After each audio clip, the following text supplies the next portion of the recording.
নমস্কার বন্ধুরা, গ্লোব বাংলার আরেকটি নতুন ভিডিওতে আপনাদের স্বাগত জানাচ্ছি। রাজ্যের কৃষক বন্ধুদের জন্য সুখবর। এবার থেকে কৃষক বন্ধু নতুন প্রকল্পের যে ভেরিফিকেশনের ফর্ম ফিল আপ চলছে, সেই ফর্ম ফিল আপের সময় আপনাদের কৃষক বন্ধুর আইডি নাম্বার লিখতে হয়। সেই আইডি নাম্বার এতদিন ওয়েবসাইটে লক করা ছিল, অর্থাৎ সিকিউরিটির কারণে লক করা ছিল। আপনারা বুঝতে পারছিলেন না যে আপনাদের আইডি নাম্বারটা আপনারা কীভাবে পাবেন, যারা জানেন না। তো এবার এই ওয়েবসাইট থেকে আপনারা মোবাইল থেকেই 2 মিনিটের মধ্যে সেই আইডি নাম্বার আপনাদের বের করতে পারবেন। এবং ফর্ম যখন ফিল আপ করবেন, সেই ফর্ম ফিল আপ করার প্রথমেই কিন্তু এই কেবি আইডি নাম্বারটা আপনাদের লিখতে হবে। তো আপনারা কিভাবে সেই আইডি নাম্বারটা বের করবেন, এই ভিডিওটিতে আমি ডিটেলস আপনাদেরকে দেখাবো। ইউটিউব থেকে দেখে থাকলে অবশ্যই সাবস্ক্রাইব করবেন, ফেসবুক থেকে দেখে থাকলে অবশ্যই পেজটিকে ফলো করতে ভুলবেন না, ভিডিওটি অবশ্যই একটি লাইক করবেন। তো এর জন্য আপনারা কি করবেন, প্রথমে এই যে কৃষক বন্ধু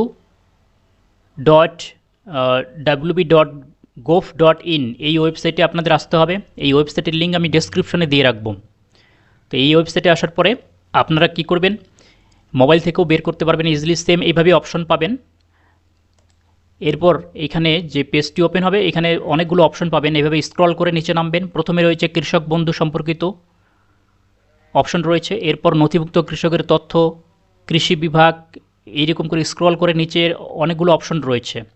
তো আপনারা 2 নম্বর যে অপশনটা রয়েছে নথিভুক্ত কৃষকের তথ্য, এর উপরে ক্লিক করবেন। এই যে নথিভুক্ত কৃষকের তথ্য অপশনটা দেখতে পাচ্ছেন, এর উপরে আপনাদের ক্লিক করতে হবে। তো এখানে ক্লিক করার পর নেক্সট একটি পেজ ওপেন হবে। এই পেজে আপনাদের প্রথমে রয়েছে সিলেক্ট অপশন। এই যে সিলেক্ট অপশন রয়েছে, এই যে ড্রপ ডাউন মেনু, এখানে ক্লিক করলে আপনাদের অনেকগুলো অপশন ওপেন হয়ে যাবে। এই যে voter card, Aadhaar card, bank account number, KB ID number, mobile number, acknowledgement number, এতগুলো অপশন আপনাদের রয়েছে আপনাদের কেবি আইডি নাম্বার বের করার জন্য। যদি ভোটার কার্ডের নাম্বার দিয়ে বের করতে চান তাহলে ভোটার কার্ড সিলেক্ট করবেন, যদি আধার কার্ড দিয়ে বের করতে চান তাহলে আধার কার্ড এখানে সিলেক্ট করবেন। করার পরে এখানে আপনাদের সেই আধার কার্ডের নাম্বারটা দিতে হবে। নাম্বারটা দেওয়ার পরে এই যে বক্সটা দেখতে পাচ্ছেন, এর উপরে একটা ক্লিক করতে হবে। আধার কার্ড নাম্বার দিয়েছি, এরপর এই বক্সের মধ্যে একটা ক্লিক করলাম। Select all images with cars, এরকম একটা অপশন আসবে আপনাদের কাছে। যদি আসে তাহলে এখানে যে ঘরগুলোতে কার রয়েছে সেগুলো এইভাবে সিলেক্ট করবেন। সিলেক্ট করে আপনাদের ভেরিফাই করতে হবে আপনি যে রোবট না সেইরকম।